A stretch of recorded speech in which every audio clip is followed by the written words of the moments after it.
His family was right to be worried. Still, Jinwoo didn't try to change Jinyo's mind, because he knew him well. Jinyo likely wanted to continue hunting alongside him, no matter what. Even though Jinwoo did most of the difficult work, they had faced dangerous situations together many times. Feeling pleased with Jinyo, he gently messed up his hair. Boss. Jinwoo surprised Jinyo and went into the president's office. He took off the clothes he had worn for several days, and put on fresh ones, then walked back out. I am going to use the van. Really? Do you want me to drive, sir? No. I'll be right back. Where are you going? To the Hunters Association. As Jinwoo took the key and left, Jinyo quickly tried to stop him. Wait, sir. There are reporters, but before he could warn Jinwoo about the reporters waiting outside, the top hunter was already gone. Outside the building, reporters who wanted a big story were waiting for Jinwoo. They hadn't slept or eaten in days and looked very tired. When they saw Jinwoo, they were very excited. Hunter Sung, it's Hunter Sung. It's Hunter Sung, is here. Are you recording this? They quickly became quiet. What is happening? The confused reporters couldn't believe what they were seeing. They looked down and saw that they and everything around them were floating a few inches off the ground. How is this happening? Luckily, this strange thing didn't last long. Oh, by the time the reporters were back on the ground, Jinwoo was already gone. They looked at each other, worried, then started to laugh. Well, they didn't have anything else to say. This was another detail for the stories about Hunter Sung Jinwoo. He drove Bungo straight to the Hunters Association. He had called ahead so President Wu and several others were waiting for him. But something was wrong. The people who worked at the association looked worried. President Wu quickly walked over to Jinwoo as he stepped out of the van. His voice trembled, but he tried to sound steady. Hunter Sung, have you heard the news? Something was odd. Because of her brother's strong will, Jinhyo's sister, Jinhee, was coming home by herself. She carefully stopped her car on the side of the road. The man she had seen leaving the Ajin Guild, Hunter Jinwoo Sung, everyone in Korea knew what he looked like. It made sense now why he seemed familiar. Most people wouldn't think much of it, but Jinhee's father was Chairman Yu, a man famous for remembering everyone he met. Jinhee didn't have quite the same skill, but she had inherited his ability to recognize faces. She was sure she had seen him right there, where he had bumped into her. When was that though? Her eyes grew wide as she remembered. Was it at the hospital, when her father was sick with a serious illness? She had walked past someone at the entrance, who looked similar to him. Why hadn't she known it was Jinwoo before? It made sense though because she was worried about her father being very sick. Yes, it was definitely him. Jinwoo was the person she had seen that day. And soon after she learned her father was awake, even though the doctors didn't think he ever would be. Was it just luck? Jinhee got chills all over and pulled out her phone to call her dad. Beep. Beep.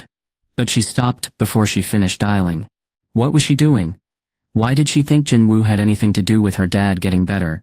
Just because he was there that day? She was confused, and not thinking clearly. She sighed and wondered what she had been thinking before she started the car. Then her phone rang. It was perfect timing. Mr. Secretary Jean. She smiled when she saw who was calling. It was probably her father's assistant calling about a visit to the Ajin Guild for him. She thought it was strange that he couldn't talk to his own children directly. Jinhee tried not to laugh as she answered the phone. Hello? Yes, Miss Yu. This is Secretary Kim. The conversation was exactly what she thought it would be. Before she ended the call, Jinhee asked Secretary Kim something. Also, how well does my father know Hunter Sung? Excuse me. Secretary Kim sounded surprised. Why are you asking that all of a sudden? Even though she was a little nervous about Secretary Kim's serious voice, Jinhee kept talking. It's not a big deal. I just saw Hunter Sung leaving the hospital that day. I was wondering if he had come to see my father. Are you saying Hunter Sung was at the hospital the day Chairman Yu became sick? Yes, we saw each other in the front area, right before I found out my father was getting better. Are you certain it was him? Could you have been mistaken? Or maybe it happened on a different day. I'm sure. I was really upset then, so it took me a while to remember. But why do you sound a little odd? And no. It's nothing. I'll call you back later, miss. Instead of just saying goodbye, Secretary Kim decided to call her back later. Did I say something wrong? Jin-hee tilted her head. But before she could put her phone away, it rang again. She was surprised to see who was calling on her phone. Was that Dad calling her directly? Calls from the important Chairman Yu didn't happen very often. Maybe she was correct, and Jinwoo had helped her father get better. Jin-hee carefully answered the phone. Dad. Beijing International Airport. The largest and busiest airport in China was very crowded. There wasn't much room to move because people were waiting for the Chinese hunters to return from helping Korea. Like famous people in other countries, the best Chinese hunters were very popular. Many fans followed them everywhere they went. The most popular person there was Zhigang Liu, who led the Korean support team and was a very skilled hunter. A reporter saw Zhigang and pointed him out. Look, it's Hunter Liu. Zhigang's fans cheered loudly as he held his two special swords in one hand and waved to them with the other. Zhigang was a grown man, but many young women liked his serious and thoughtful personality. A group of skilled trackers followed him. A loud shout erupted. When the fans saw the trackers, people they usually only saw on television, they began to cheer loudly. The reporter spoke to the camera. These trackers are a source of national pride and have just returned from Korea. Her happy expression showed how pleased everyone in China was with the successful operation. The best hunters in China volunteered to help with the giant gate that appeared in the sky above Seoul. Because of their help, South Korea could say they supported their friends when they needed it most. Everyone on the hunting team was safe, which was very good news. Chugong had gathered the most skilled hunters in China to work together, and many people in China supported his decision. However, some people online criticized him and Korea. People questioned why the government gave Zhigang a lot of money to protect China if he was going to Korea. Some wanted to know where Zhigang's family originally came from, and others wondered if Korea had paid him to do this. Some people also asked why China would help a smaller country that didn't seem appreciative. Never again. Let's be clear. Our hunters didn't need to go, but since they did, they deserve to be paid. It seems strange for a group with so much money to do work for free. Let's figure out how much each hunter should be paid each day, and send the bill to Korea. Since Jin Woo-sung is said to have earned a lot of money from the recent dangerous event, he should be the one to pay. As these harsh comments appeared on the screen, the reporters spoke to Hunter Liu on live television. Many people are praising your courageous choice, Hunter Liu. Some people are upset with your choice to help South Korea. What is your response? Zhigang removed his sunglasses and looked sternly at the reporter.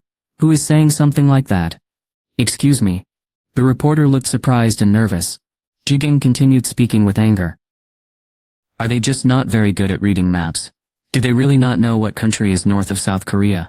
Oh, remember when a huge magical creature from Japan swam across the ocean and almost came to China? I think you've probably seen that video at least once because people told me it was viewed more than anything else. Chugong looked straight into the camera. The same bad thing almost happened again, but on a much larger scale. My coworkers and I all agreed. We needed to stop it. The mean comments online stopped right away. Chugong looked directly at the camera and spoke loudly to those who had criticized him. Tell everyone who is saying things that aren't true that I Zhigang Liu went to Korea to help Hunter Sung because I didn't think I could stop a problem he couldn't fix.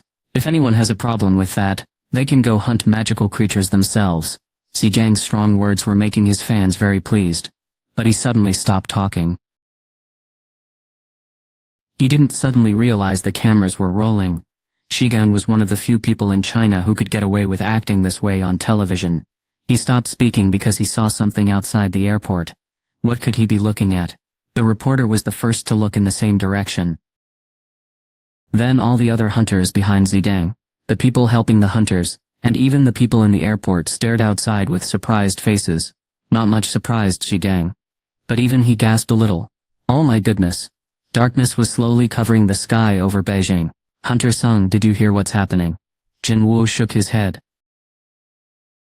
He had been in Japan since the attack on the large gate, and went directly to the Hunters Association when he returned to Korea. He hadn't had time to read the news yet. Also Jinyo would have told him if anything had gone wrong while he was gone. Seeing how serious everyone looked surprised Jinwoo. What's happening? Jinshul got out his phone and showed Jinwoo some videos that were becoming very popular online. Wow! Look at that! Amazing! It seems much larger than the gate that showed up in Korea. doesn't it? 8 really big gates had appeared in the sky in different places all over the world. People were both frightened and amazed by what was happening, and they were sharing videos online. Jinwoo calmly watched the videos while Jinchul gulped nervously. Hunter-sung, could these be caused by him too? No, they aren't. Jinwoo quickly stopped him, making it clear he wasn't involved with these new events. Jinchul had hoped these wouldn't be dangerous, but he looked worried as his hope disappeared. What if hundreds of thousands of magical creatures came through each gate like they did in Seoul? Would that mean the end for humans? Jinchul felt a chill thinking about it. After watching all the videos, Jinchul told him, "Let's go somewhere we can talk privately." Okay. Jinchul replied. The two men went to the president's office, and sat on couches facing each other. You said you had something to tell me? Jinchul asked cautiously. Jinchul responded by asking a question of his own. Do you trust me, President Wu? Jinchul nodded. Yes, I do. Then please believe everything I'm about to show you. What do you mean? Jinwoo touched his finger to Jinchul's forehead. Just like the Shadow Monarch had done to him before, right away, everything went dark for Jinchul, and then he saw many pictures. Oh, Jinwoo only showed Jinchul what he thought was important, the ruler's plan, the monarchs and their armies that were coming closer. Huff, huff, huff. Jinchul saw how powerful the monarchs were. He breathed quickly when the pictures disappeared. This is crazy. How could this be? For a long time, Jinchul thought that a higher power gave special abilities to a few people so they could protect everyone, and that's why they fought to do so. But if what Jinwoo showed him was true, he had been very wrong. Everything he thought he knew was incorrect. Awakened beings weren't something new.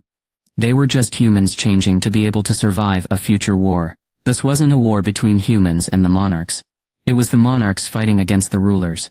However, a human had become involved in the war, in a way no one expected.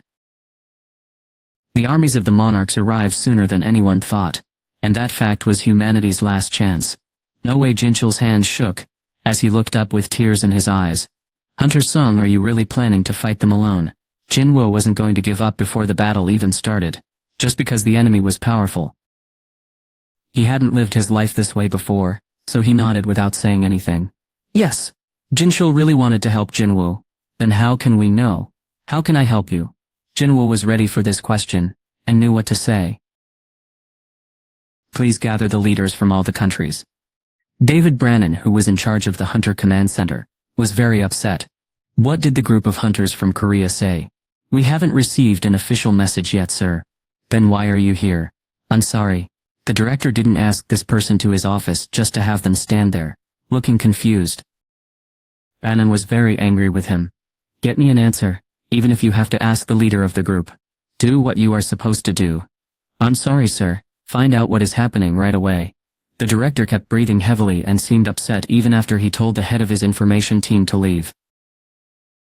A very large gate, even bigger than the one in Seoul, appeared in the sky over Canada. The United States and Canada are friends and share a border. If something dangerous started in Canada, it wouldn't take long to reach the United States. It would be best if this new gate turned out to be like the one in Seoul, meaning no one got hurt. It would be wonderful if more of Hunter-sung's special energy came out of the gate too. But there's a problem. Only Jinwoo and the group of hunters in Korea knew what was happening, and they weren't telling anyone. 3 hours had passed since new gates began appearing around the world. The United States government was asking the Hunter Command Center for a plan. Our Hunter Command Center is a very skilled intelligence group in the United States, but now we are waiting for help from the Hunters Association of Korea. David had never been in a situation like this before. He felt worried, and on edge. A small sound beeped. As he breathed deeply, Brannon saw the light on his office phone blinking, meaning someone was calling. He answered the phone. What is it? The president wants to speak with you, Mr. Brannon. Tell him I am busy right now. But Mr. Brannon, suddenly, the director angrily slammed the phone down. He looked at the ceiling, feeling confused, when the head of information came back, breathing heavily. Mr. Brannon, why did you return? The director almost threw the phone, but the head of information quickly put up his hand. The Hunters Association of Korea has answered. A smile spread across David's face. See. There you go. He set down the phone and walked over to the other man. So, what did they say? Well, the problem is they said if we want to learn anything about the big gates, we need to go to Korea. Both men looked at each other without blinking until David remembered himself. Who? Who did they want to talk to? They said anyone from the government would be okay. A little beep sounded. The light on his phone came back on. Mr. Brand, the president, said, "If you don't answer his call, click." Bannon quickly hung up the phone and said with determination, "Tell them I will go." "Excuse me." The director said each word slowly to make sure the confused leader understood him. "I will go to Korea." People from different countries who received a call from the Hunters Association of Korea got on their airplanes. This was a big change. Just 2 years before, a very strong hunter from South Korea had moved to the United States because people didn't think hunters in South Korea were very good. Now leaders from around the world were being called together. Just a year ago, Japan had made fun of Korea, saying they couldn't deal with trouble at the Jeju Island dungeon. But then one hunter appeared, someone who was far better than anyone considered the best. This hunter completely changed how everyone saw Korea and its abilities. This man had learned to control the magical creatures that came from the huge gate. Because of this, he might be able to explain why these gates appeared all over the world. Maybe he could also help everyone understand what had happened to him recently. He held something important that seemed to be the answer to everything. The difficulty was that the man was too strong to simply take the keys from him. Even if a very skilled hunter could defeat him in a fight, he now had 100,000 followers who would protect him. It was a very difficult job. Because of this, leaders from many countries responded when he asked them to come. "Have we heard from anyone else?" "No, sir. 152 countries have confirmed they are here since this morning." "Okay." Inside the special room set up for the mission at the huge gate, President Wu was watching everything closely. The person from Hungary just landed at the airport. Who is the person from Hungary? Nor Yadashi. The president of Hungary. Oh dear. When an important visitor from another country arrives, there are special rules for welcoming them. The Hunters Association was very busy and didn't have time for fancy greetings right now. President Wu looked a little sad for a moment. "Please take him to his hotel." "Yes, sir." Jin Chul noticed the man seemed reluctant to go, so he looked up from the paper he was reading. Is there anything else?" "Oh." The worker tried to be brave. "Sir, if I may ask, what did Hunter Sung say to you in your office yesterday? I have never seen you look so pale." He really hadn't known a person's face could become that pale until he saw Jin Chul yesterday. What had they discussed in his office? The employee couldn't stop thinking about Jin Chul's expression all night, so he took a chance and asked, even though it might be considered impolite. As he expected, Jin Chul looked very serious and upset. "I apologize, sir. I shouldn't have asked." "No, I am not upset about your question." Jin Chul was remembering the pictures he saw from Jin Wu's hand. He saw a lot of wild dragons coming out of the dark, and a huge dragon flying behind them. It was so big it seemed to move very slowly. That creature was incredibly powerful. All the hunters in the world working together still couldn't hurt it at all. It could burn everything in the land with just one breath. Jin Chul was so surprised, he couldn't even understand what he was seeing at first. He didn't feel strong enough, or believe any reward was worth the risk, to fight something so powerful. "I couldn't do that myself." I really admired that Jinwoo didn't run away when he found out about the dragon. I wonder what Hunter Sung is up to right now. It would still be a while before all the people from different countries arrived. Jin Chul wondered what Jinwoo was doing. He asked one of his helpers before leaving, "Where is Hunter Sung right now?" "I think he is at home getting some rest." Surprise. Gina smiled when Jinwoo brought her the kimchi stew he had cooked. "Wow, that looks delicious." At the same time, Kyung-shi felt bad that her son was so busy cooking. "I could have made that for you," Jinwoo said with a smile. "I wanted to show you how well I can cook." He had finally convinced his mom to let him use the kitchen. Jinwoo asked his mom to try his special dish. She lifted her spoon and smiled, but she gently blew on the stew before trying a bite. Her eyes got big with surprise. Gina nudged her, wanting to know what she thought. "So how is it, Mom? Is it good?" "It is." Jinwoo smiled at his mother's surprised face. Who knew Jinwoo could cook, huh? "Try some of this too, Mom." Gina told her brother he cooked the side dishes really well. She had a tiny bit of rice on her lip. But as her mom's face started to change, Jinwoo looked at her. "Mom." Kyung-gi carefully set down her spoon. "Jinwoo, are you okay?" Jinwoo tried very hard not to show how he was feeling. What do you mean? Your father used to make this dish for me before he went on a difficult and risky job. Jinwoo hadn't cooked for her when he went to Japan to fight the big creatures, or when the large doorway opened in Seoul, but he was doing it now. Kim-goj felt worried because mothers often know when something is wrong. Jinwoo thought about his father. He didn't want to be like him. He was surprised at his own actions. He quietly told his mother, "Everything is fine. Mom." Kim-goj put her spoon down and smiled at him. Gina watched her mother and brother talk. It was difficult to know if her mother believed what her brother was saying, or if she simply didn't want to ask him more questions. Gina held her spoon in her mouth as she observed them, noticing the forced smile on her brother's face.